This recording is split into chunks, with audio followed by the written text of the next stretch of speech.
All right, let's jump right in because today we are tackling a genuine mystery. It's one of the greatest linguistic puzzles on the planet, all about a language in Europe that seems to come from absolutely nowhere. And it's a story that had scientists totally stumped for generations until a completely different field, genetics, finally came along and blew the case wide open. And really, this is the whole question right here. Almost every language in Europe is related. They're all part of this massive family tree that stretches back thousands of years. But then there's this one language that stands completely apart. It's like an orphan. No known parents, no sisters, no cousins. How is that even possible? So, we find our mystery right here, tucked away in the Western Pyrenees Mountains. All around it, you're going to hear Spanish and French. And both of those, well, they belong to that huge Indo-European language family that stretches all the way from Portugal to India. But the language spoken here, Basque, or Euskara as its speakers call it, it doesn't belong to anything else. It's literally an island in a continental sea of related languages. Now, the technical term for this is a language isolate. And what that really means is kind of staggering. If you trace a language like English or Spanish back in time, you'll eventually find a common ancestor. But with Basque, you go back as far as the evidence will take you, and the trail just goes cold. It simply vanishes into this deep, prehistoric darkness.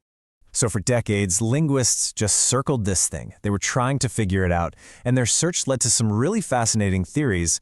But you know what? Ultimately, every single one of them was a dead end.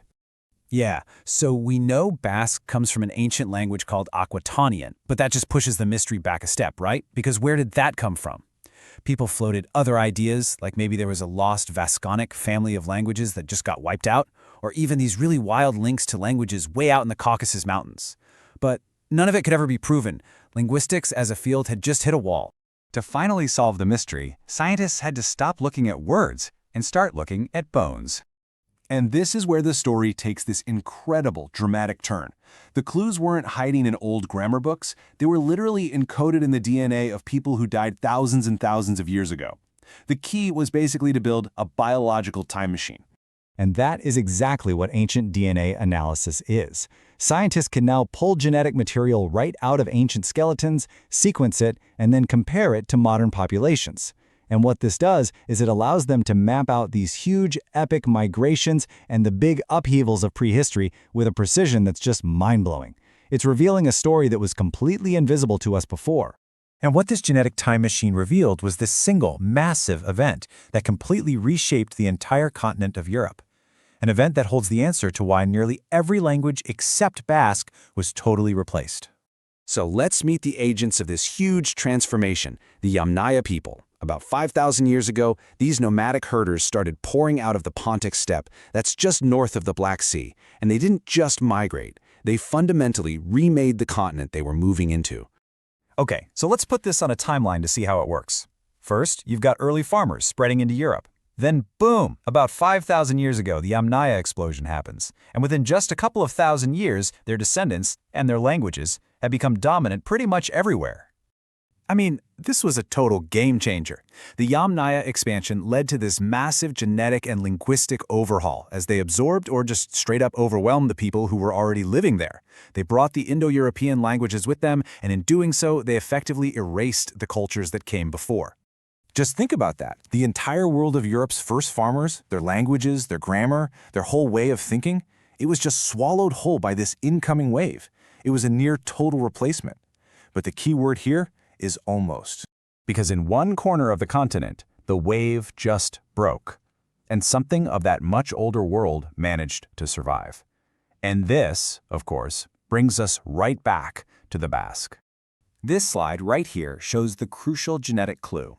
When scientists looked at the DNA of modern Basque people and compared it to their neighbors, they found something amazing. While most Europeans carry a really heavy dose of Yamnaya steppe ancestry, that's the genetic signature of those ancient herders, the Basque people have way less of it. The signal of that great migration is there, but it's faint. It's muted. So why? Well, the answer is geography. The Pyrenees Mountains are not just a pretty backdrop. They are a massive, formidable barrier. The Yamna migration basically flooded the rest of Europe, but it seems to have lost a ton of its force crashing against this mountain wall. The people here were touched by the wave, but they weren't swept away by it. And because their genes were largely preserved, so was their language. You can still see this ancient difference today. In English, we say, "the man walked," and "the man saw the child." The subject, the man, stays the same. But in Basque, the grammar actually changes to show that his action is affecting something else. It's a completely different way of building a sentence, a living fossil of how people spoke before the Yamnaya even arrived. So, the science has solved this ancient mystery. But what it reveals is a language that, after surviving for literally millennia, is now facing its most dangerous century yet. Today, only about a quarter of the people in the Basque Country actually speak the language. And this isn't just some natural decline. It's the direct result of political suppression, especially under Spain's Franco regime, which actually banned the language from public life. They were actively trying to engineer its extinction. The fact that around 714,000 people still speak it today is just a testament to their incredible resilience. But it's a small number, and the fight for its survival is a daily reality in schools and in homes all across the region. And here's the beautiful irony in all of this. The science didn't make the Basque language any less mysterious. If anything, it revealed a story of survival against absolutely impossible odds, which makes it even more incredible. We now know just how close this prehistoric voice came to being silenced for good. And this leads us to the final and maybe the most important question. This isn't just about preserving some historical curiosity. It's about a unique window into our own human past. What do we lose if a voice that has been speaking since the Stone Age finally falls silent? Because what survived in the Pyrenees isn't just an accident of history.